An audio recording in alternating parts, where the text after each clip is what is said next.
this point.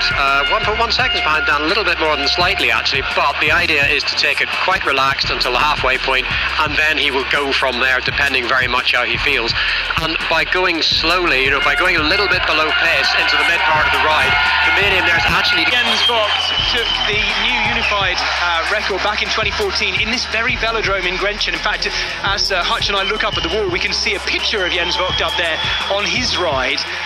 The gaps between them, the next one to break it in 2014 was Matthias Brandler, the Austrian, and he beat Jens Vogt's record by 742 metres. Not too long after that, in the spring of 2015, back here in Grenchen, it was Rowan Dennis who bettered that mark by 639 metres. Now, very eyes in Grenchen this evening. And I tell you what, let's have a word for Graham Mabry, who was the kind of, people called him a maverick genius. I'm not sure he likes that title, but it's what he was. He was the man who had turned the R record upside down in 1993. Nobody expected him to do it, and he did, and he set off a cascade of innovation and new thinking in the sport. And we talked a little bit about Peter Keane and Chris Bourbon as having been the progenitors of everything that happened with Team GB. Graham Mabry was a catalyst in there as well, so let's not forget Graham on a night like this. Absolutely. I'm sure he is watching, or will be watching and taking this in as well.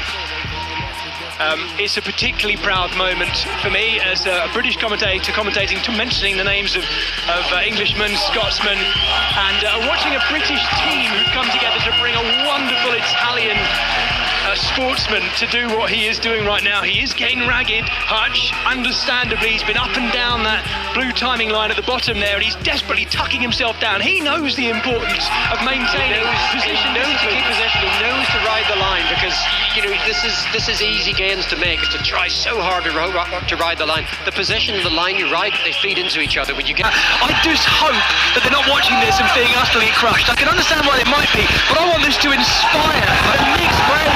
Have you seen anything crushed? At the end of that lap, there's a gunshot, and the event is over.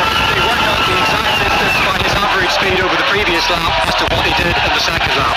So that's how they do that. He has just ripped through into another one of the sponge markers at the bottom. He's actually put back by Mark Lear himself, so he knows to keep the UCI happy. We are so close to unifying this record and setting a record.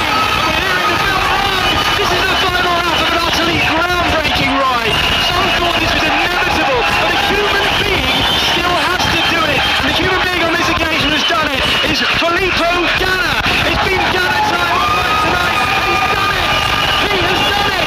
And he's not just taken the record, but he has unified what we previously called the best human effort. What on earth then have we just witnessed? It's the fastest, the furthest a man has ridden a bicycle in an hour. We've never seen that before. We've never seen anything like that before. Oh, I am loving this. What a moment. What an utter pleasure to be here, to see this man do what seemingly so many people thought he could. And there's just this release of joy in the velodrome, because that's what everybody wanted to see. Filippo, the man in agony from the end of that effort, he can finally sit up, he can finally move, he drops onto the infield. We can see the team, his team helpers getting ready to come in. I'm saying he's in agony, look at this. How controlled is that? How cool, how cool. I think I saw a tweet this week saying